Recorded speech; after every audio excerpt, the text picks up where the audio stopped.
Жеті. Bunu bir söz alma мен алма барлығы жетеу дейді. Bir сөзбен қалай айтамыз bunu? Жемістер дейді. Айтамыз. Piyaz, sosun sarıs. Piyaz қанша? 3. Sarıs. 4. Бар ма бар? 7. Жеті. Bunu bir сөзбен қалай айтамыз? Көкөністер. Дұрыс. Ал. Марғұлан. İçi şu uçtan şu. Төртеу. 4. Бар ма? Ben onu topunda 7. Санаймыз. 7. Жеті. Дұрыс. Bir сөзбен бұлар қалай айтамыз? Үй жануары ма жағдайда? Үй жануары. Үй жануары. Дұрыс айтты ма балалар? Я. Şimdi dұрыс айтты ма? Ya. Жарайсыңдар. Тамаша. Kemir қосақ. Дұрыс. Кемпір қосақтың неше түсі болады? 7 түсі болады. Енді біз бірге санайықшы. Мына жерде кемпір қосақтың түстері түгелмен келді. Кеттік.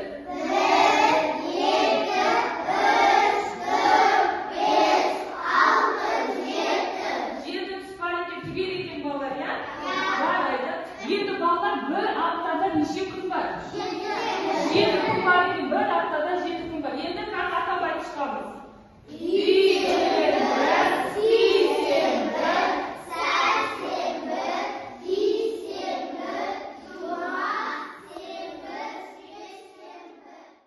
Сабаққа келер, 7 күн. Тамаша. Жарайды, енді барлығымыз бірге бірден 7-ге дейін санайықшы.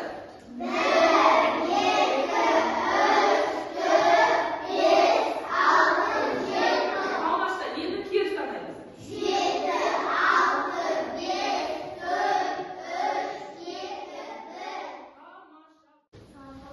Салқынлар қосын тағы жаңбыр жауады, я? Кейде күн бұлтты болады, кейде ашық болады, я? Жарайды, балалар, міне күн мезгілі екен бізде қазір. Балалар, енді бүгін біздің сыныпта ауа райы күн бұлтты болып тұр. Қараңызшы, күн бұлтты, күннің бетінде бұлттар бар, я? Бізде ауа райы күн бұлтты болып тұр. Енді сендей бұлтты күндер ұнайды ма? Ұнамайды, я? Күн ашық болып тұрған ұнайды ма?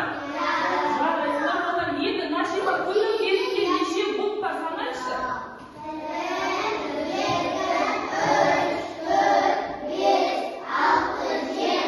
Жеті бұлт бар екен. Енді балалар, осы 7 бұлттың артында бізге 7 түрлі тапсырма берілген балалар. Егер біз осы тапсырманы орындасақ, біздің күніміз ашылады екен. Ал енді бірге оқып көреміз бе тапсырманы? Көрейік, я? Жұмыс дәптерімен жұмыс жасаңыздар дейді. Қане енді ол үшін сендер жұмыс дәптерін ашыңдар. Ашамыз. Ашамыз.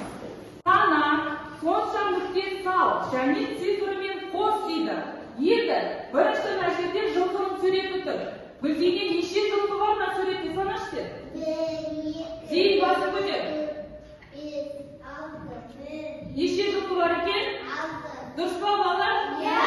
Ендеше мына жылқының астындағы тор көзге 6 нүкте саламыз. Бірге, менің неде жасап жатыр, сендер де қайталаңдар. 6 нүкте саламыз.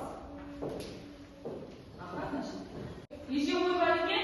7 қой, 7 нүкте. 7 нүкте.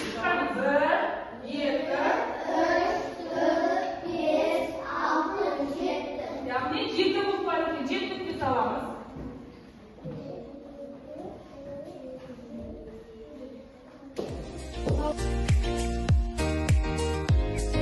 Алты қайтып.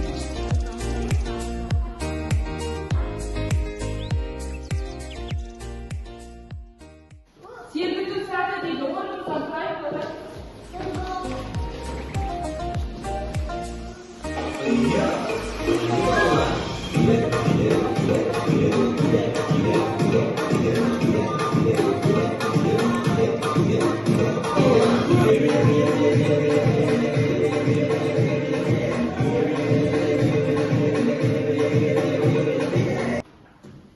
Көжекке көмектес дейді. Бұл да жұмыс дәптерімен.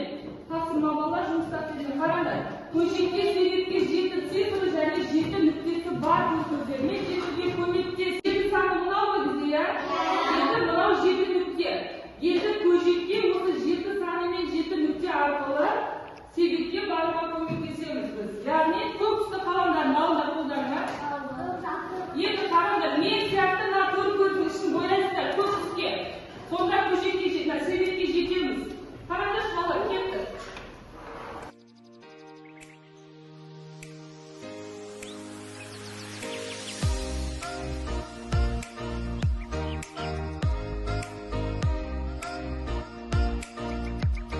бейсанат қазақтың тұмағында жеті десек жүрегі бәрі еске, жеті деген қасиеті жайлы. Сонымен қалып жатса сөзім жетім, толып қалған кем сөз көзім жетім. Айта берсең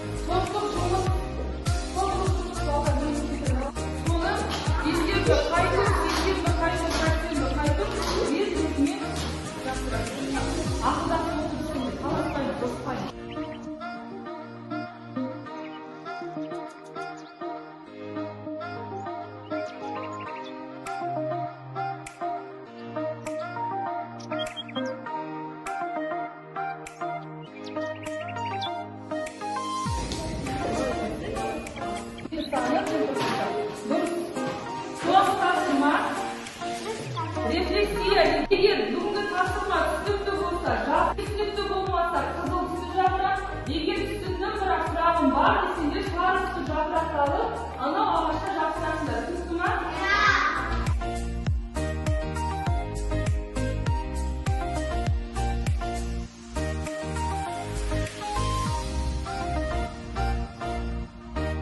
Балалар, бүгінгі оқу сәлежетті осымен аяқталды. Біз сендермен бүгін жеті санын толықтай түсіндік, иә? Ендеше мен сендерге рахмет деп, бүгінгі сабаққа қатысқандарың үшін, тапсырмаларды толық орындағаның үшін, мен сендерге сыйлық бергім келіп тұр. Рахмет балалар, тапсырманы толық орындағандар, жылдам және тәртіптерің үшін